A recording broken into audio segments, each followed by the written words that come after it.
कैलाश पर्वत और मानसरोवर झील में कुछ ऐसे रहस्य हैं जिसका पता अभी तक वैज्ञानिक भी नहीं लगा पाए हैं। इन रहस्यों के बारे में आज हमारे इस स्पेशल एपिसोड में आपको बताने जा रहा हूं। कुछ ऐसे रहस्य जो अभी भी अनसुलझे हैं।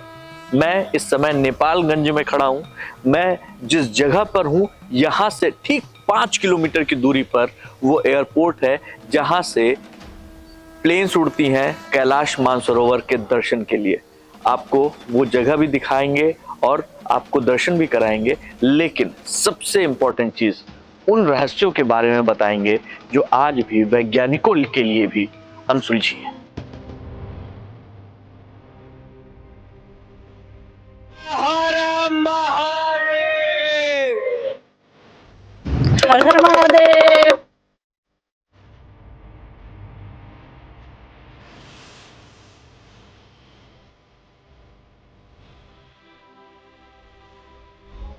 तो इस समय हम लोग नेपालगंज एयरपोर्ट पर खड़े हैं। पीछे मैं चाहूंगा कि लोकेश दिखाओ।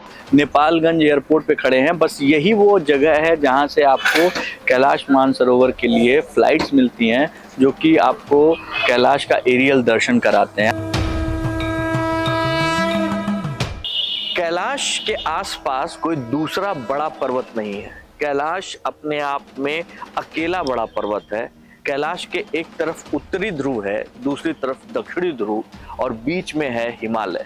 हिमालय के मध्य में कैलाश माना जाता है, यानी कि हिमालय का जो मध्य है वो है कैलाश पर्वत।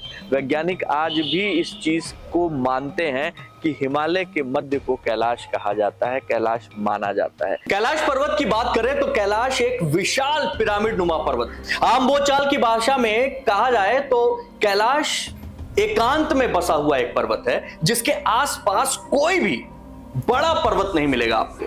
वैज्ञानिक भी अपनी रिसर्च में इस बात का पता नहीं लगा पाए हैं कि आखिर क्यों ऐसा है तो वो हिमालय का ही एक पार्ट, लेकिन फिर भी उसके आसपास कोई भी बड़ा पर्वत नहीं है। कैलाश का रहस्य नंबर 2। यहाँ पे 2 रहस्यमयी झीलें हैं। जो पहली झील है उसका नाम है मानसरोवर झील और जो दूसरी झील है उसको कहते हैं राक्षस ताल। बेसिकली जो मानसरोवर झील है वो मानसरोवर झील को दुनिया के सबसे ऊंचाई पर स्थित शुद्ध पानी की सबसे बड़ी झीलों में से एक गिना जाता है। वहीं जो राक्षस ताल है उसको दुनिया के सबसे बड़े खारे पानी की सबसे ऊंचाई पर स्थित झीलों में से एक माना जाता है। जो मानसरोवर झील है वो उसका आकार सूर्य के समान है और जो राक्षस ताल है उसका आकार चंद्र के समान है।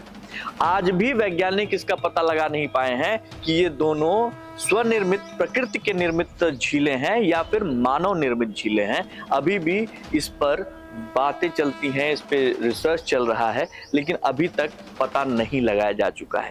एक और खास बात यह है कि जब आप दक्षिण दिशा से, मतलब किसके, कैलाश के दक्षिण दिशा से दोनों झीलों को देखते हैं ना तो एक स्वास्तिक जानते हैं ना कैसे, स्वास्तिक का निशान नजर आता है ना अपने आप में अद्भुत बात। मैं कैलाश मानसरोवर के उन 2 झीलों के बारे में बता रहा था। एक मानसरोवर झील और दूसरी जो है वो है राक्षस ताल। इन्हें सकारात्मक ऊर्जा और नकारात्मक ऊर्जा के रूप में भी देखा जाता है। ये दोनों ऊर्जाएं आपकी सकारात्मक और नकारात्मक रूप में, मानसरोवर झील को सकारात्मक ऊर्जा के रूप में देखा जाता है क्योंकि मान्यता है कि यहाँ पे देवता भी आकर स्नान करते हैं। वहीं जो राक्षस ताल की झील है, मान्यता है कि वहां पे उस राक्षस ताल की झील में मछलियां भी नहीं होती हैं।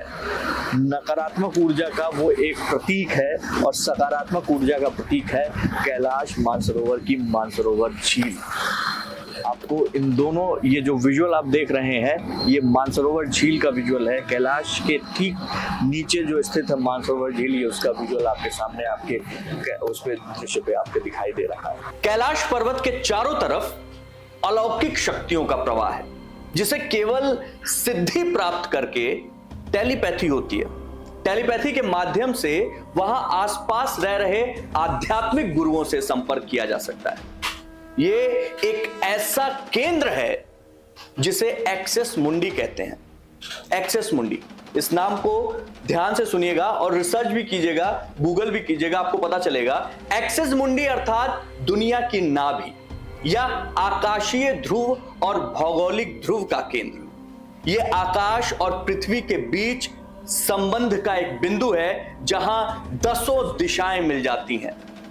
रशिया के वैज्ञानिकों ने एक्सिस मुंडी पर बहुत रिसर्च किया और उन्होंने यह साबित किया कि यह वो स्थान है जहां अलौकिक शक्ति प्रवाह होती है और आप उन शक्तियों के संपर्क में आ सकते हैं। धरती पर, इस धरती पर यह स्थान सबसे शक्तिशाली स्थान माना गया है। इसलिए भी कैलाश मानसरोवर की महत्ता बढ़ जाती है। कैलाश पर डमरू और ओम की गूंजती आवाज चारों तरफ सुनाई देती है। आप मानसरोवर झील के पास बैठेंगे, कैलाश पर्वत के पास बैठेंगे, आपको निरंतर डमरू बजने की आवाज आएगी, ओम की आवाज आएगी।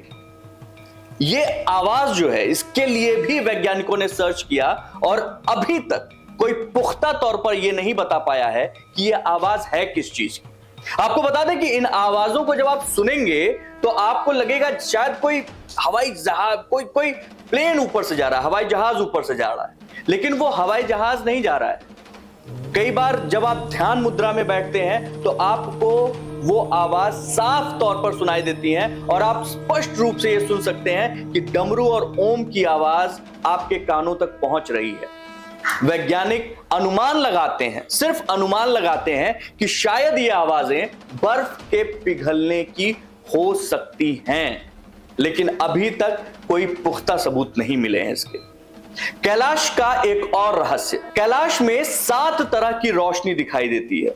जी हां, कैलाश पर्वत पर जो दिखने वाली रोशनी है वो 1, 2, 3, 4 नहीं बल्कि 7 तरह की रोशनियां होती हैं जो वहां पर रात के समय आपको अक्सर दिखाई दे जाएंगी। जरूरी नहीं है उसके लिए आपको कोई सिद्धि मिली हो। कहना यह है कि कैलाश पर्वत के पास जो ये रोशनी नजर आती है, इन रोशनियों की भी अपनी एक कहानी है या इसमें भी एक वैज्ञानिक तथ्य ढूंढा जा रहा है। ये प्रकाश की ये रोशनियां इतनी तेज होती हैं कि हर चीज बिल्कुल स्पष्ट नजर आती है। वैज्ञानिक इस रहस्य का भी अनुमान ही लगा पाए हैं, अभी तक ये साबित नहीं कर पाए हैं कि ऐसा क्यों होता है।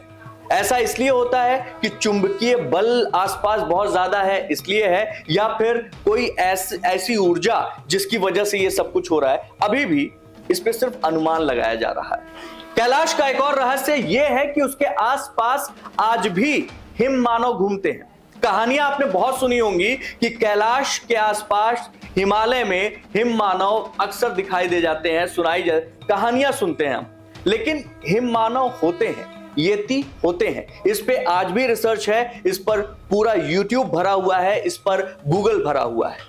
हिमालय क्षेत्र में रहने वाले कई लोगों का दावा है कि उन्होंने विशालकाय हिम मानवों को कैलाश पर्वत के आसपास देखा है, इस क्षेत्र में घूमते देखा है। हालांकि कुछ वैज्ञानिकों का दावा है कि हिम मानव होते हैं, लेकिन कुछ वैज्ञानिक हिम मानव की बनावट, इतिहास और दूसरी जानकारियों के विषय में यह मानते हैं कि भाई इस पे कोई पुख्ता सबूत नहीं दिया जा सकता, कुछ बताया नहीं जा सकता क्या है ये। यानी मतलब साफ है कि लोग हिम मानव के रहस्य को भी मानते हैं कि कैलाश के आसपास ये रहस्य अभी भी मौजूद है। कैलाश का एक और रहस्य, इसके शिखर पर कोई नहीं चढ़ सकता। कैलाश पर्वत पर चढ़ना अभी फिलहाल निषिद्ध है, लेकिन 11वीं सदी में एक तिब्बती बौद्ध योगी हुए मिलारेपा ने इस पर चढ़ाई की। रशिया के वैज्ञानिकों ने एक रिपोर्ट दिया। ये रिपोर्ट कहां पे, ये रिपोर्ट आया यूएन स्पेशल मैगजीन में, जो रिपोर्ट 2004 में उसके अंक में प्रकाशित की गई थी और उसमें यह बताया गया, हालांकि मिलारेपा का नाम इसमें नहीं था, लेकिन उस रिपोर्ट के हिसाब से यह बताया गया कि इतिहास में अभी तक कोशिश बहुत की गई लेकिन कोई भी कैलाश पर्वत पर नहीं चढ़ पाया। किसी न किसी रूप में वो इस प्रयास में अपने निष्फल रहा है। आपको एक चीज बताऊं, कैलाश मानसरोवर पर आज तक की मान्यता है, सिर्फ एक व्यक्ति है जो कैलाश मानसरोवर पर चढ़ पाए हैं, उनका नाम था मिलारेपा। मिलारेपा की जो कहानी है वो बड़ी इंटरेस्टिंग है। मिलारेपा जो है वो एक नॉर्मल बच्चे थे, सब कुछ उनके साथ सब सारी चीज़ें ठीक थी, लेकिन उनके घर परिवार में जो उनके चाचा थे, उनके पिता की मौत के बाद उन्होंने सारी संपत्ति इत्यादि हड़प ली, सब कुछ। उनकी माँ को बहुत प्रताड़ना दी, उनकी बहन को बहुत दिक्कतें हुई। उसके बाद मिलारेपा को उनकी माँ ने वहाँ से दूर भेज दिया और मिलारेपा ने एक मठ में एक गुरु के अंदर बहुत तगड़ी साधना की, लेकिन वो गुस्से और बदले में इतने भरे हुए थे कि उन्होंने बदला लेने की ठानी थी। और मिलारेपा ने अपने चाचा के घर को एक समय के बाद वो इतने सिद्ध हो गए थे कि उन्होंने अपने तप से ऐसा भयंकर तूफान खड़ा किया कि उस तूफान ने पूरे उस गांव में जो प्रोग्राम हो रहा था उनके चाचा के घर में सब कुछ तबाह कर दिया था। मिलारेपा जब बाद में वहां पहुंचे, उन्होंने देखा, उनको अपने आप से बहुत घृणा हुई और उसके बाद से उन्होंने अपनी सारी साधना, सारा योग, सारा ध्यान मानव सृष्टि के विकास में लगा दिया। मिलारेपा को बौद्ध धर्म में बहुत मान्यता है, उनको बहुत आदर के साथ उनका नाम लिया जाता है और मान्यता है कि वही इकलौते थे जो कैलाश मानसरोवर के ऊपर चढ़ पाए हैं। अभी तक और कोई नहीं चढ़ पाया है, कोशिशें बहुत बार की गई हैं। दावा किया जाता है कि आज तक कोई भी व्यक्ति इसके शिखर तक नहीं पहुंचा। 11वीं सदी के मिलारेपा के अलावा और किसी का नाम सामने नहीं आता। मिलारेपा अपने आप में एक बहुत ही सिद्ध व्यक्ति थे और उन्होंने कई सारी सिद्धियां प्राप्त की थी। आप इनके बारे में भी गूगल कर सकते हैं, पढ़ सकते हैं और बहुत सारी चीजें जान सकते हैं जो आपके होश उड़ा देंगी। इसलिए ये भी एक रहस्य है कि यहां पर कैलाश पर जब आदमी कैलाश से बहुत ज्यादा ऊंचे एवरेस्ट पे चढ़ सकता है, K2 पे चढ़ सकता है, तो आखिर कैलाश पे क्यों नहीं चढ़ सकता। लेकिन आज भी ये रहस्य ही बना हुआ है और अब तो वहां ऊपर चढ़ने में मनाही है, वहां ऊपर चढ़ना निषिद्ध कर दिया गया है।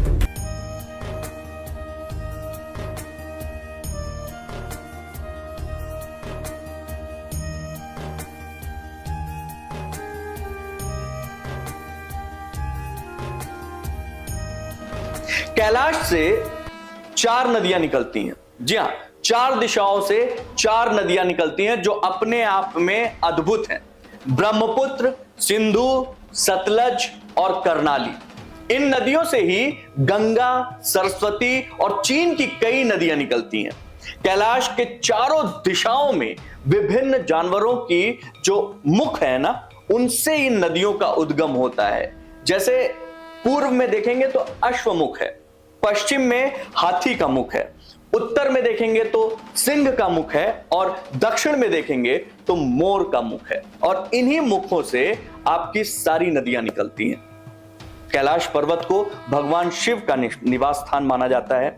स्वाभाविक सी बात है, हम सबका एक आंतरिक, जो भी शिव को मानते हैं, जो भी शिव भक्त हैं, उनके अंदर की एक इच्छा, एक सोच कि किसी भी तरीके से कैलाश का दर्शन हो जाए। और जब ये होता है तो यकीन मानिए आपकी आंखें डबडबाएंगी, आपका मन आह्लादित होगा और आपको लगेगा वाकई आपका जीवन पूरा हुआ।